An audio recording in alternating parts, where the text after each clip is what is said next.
Hi you guys! So this is a little bit of a different video. I'm actually filming on my phone.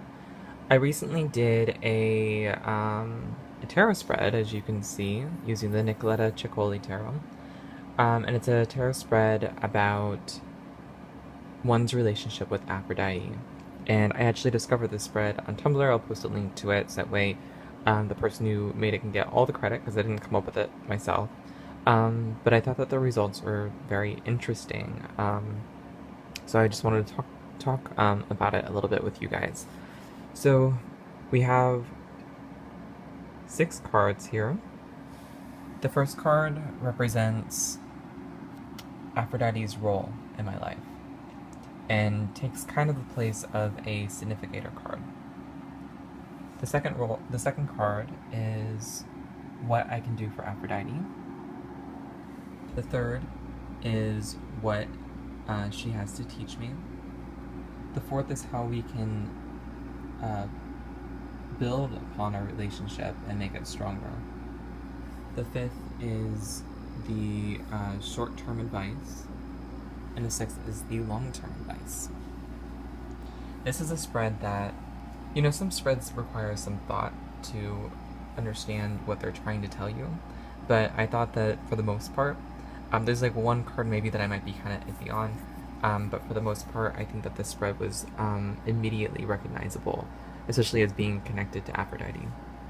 So, first things first, we have the first card right here, which like I said, represents Aphrodite's role in my life, and it is the Five of Wands.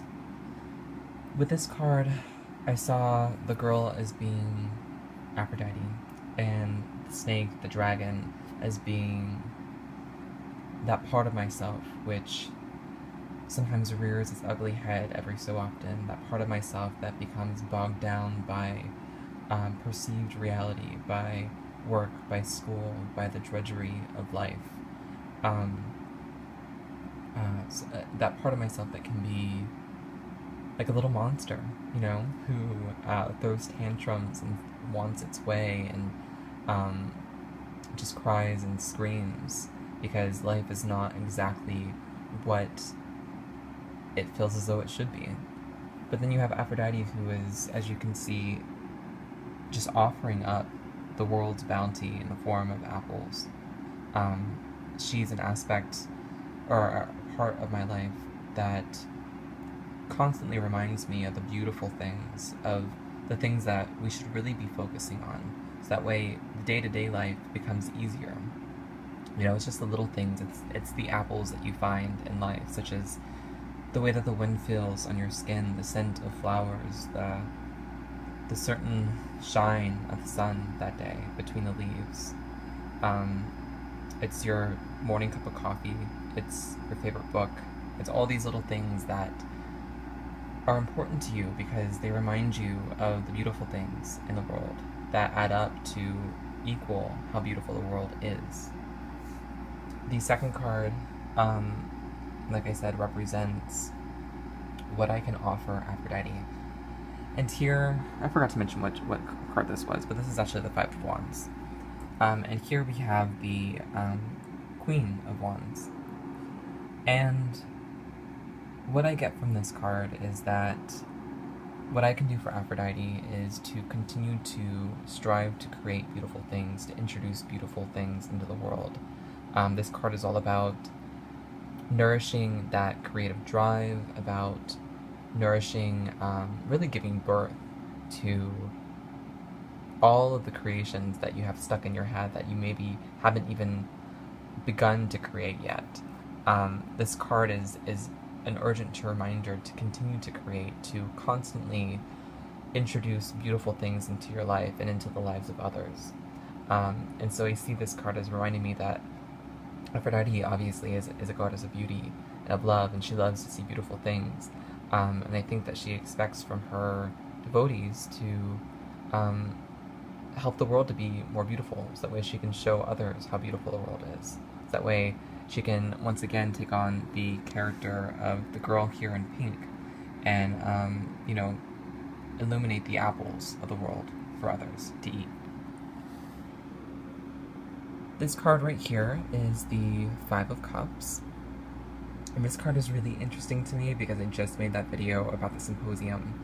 And the way that here you have a half bird, half girl, and a half bird, half man reminds me so much of this story that was told in the symposium, which I'm sure that you guys have heard before, about how a long time ago humanity used to be stuck together as three different genders: an all-male gender with two faces, two forms of genitals, four arms, four legs, and one that was all female with the same amount of attributes, and one that was both male and female with the same amount of attributes. So you can see here in the imagery how that relates to this. You have these two individuals that, oh, I forgot to finish the story actually. So you have these three different genders and they all have doubles of everything. Well, Zeus apparently was fearful of them overtaking the gods or creating a revolution, and so he separated them. And for the rest of history, you had these separate parts constantly trying to find their other half, you know, the love of their life, essentially, the other part of themselves. And so you see that in this card, and the halves being represented together here. You know, the half girl, half bird, and the half man, half bird coming together to form a whole.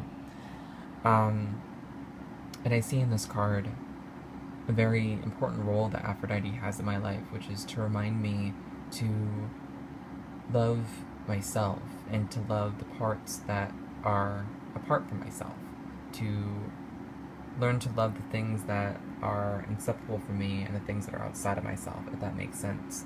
You know, whether or not this is a card of finding true love, or if it's just a card about learning to love the world, to love others in spite of, or even because of their faults, is uncertain. But I definitely get a sense of her being able to teach me how to be more compassionate, how to accept every part of everyone, including myself. And the fourth card is how I can strengthen this relationship with Aphrodite. And here we have the Four of Pentacles. This is a little bit tough for me to recognize at first, but what I'm seeing here is basically that in order to strengthen our relationship, I need to find ways to connect both the spiritual part of my life with every other aspect of my life. It can be in little things, like I said before, of just feeling the wind on your skin, you know, really fully experiencing those beautiful moments that occasionally pop up in our lives, even if they are a little bit simple or mundane. But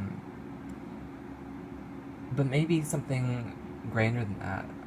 You know, there are little inklings inside of me of ways that my spiritual path can go.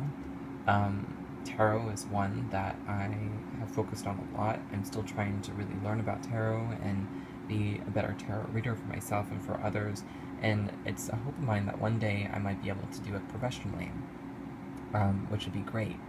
And that would be one example of a way of blending, you know, like the business life with the spiritual life. You know, finding ways to connect the spiritual with everything else, so that way I can be a less disparate person, you know, a less compartmentalized person. I think compartmentalizing yourself in this way, compartmentalizing your friends, compartmentalizing your life, it can be confusing and disorienting. And so I see this card is representing ways that I should think of ways of bringing Aphrodite, the spirit of Aphrodite, into all aspects of my life. So that way it can be a more consistent person, maybe. And this card over here represents short-term advice.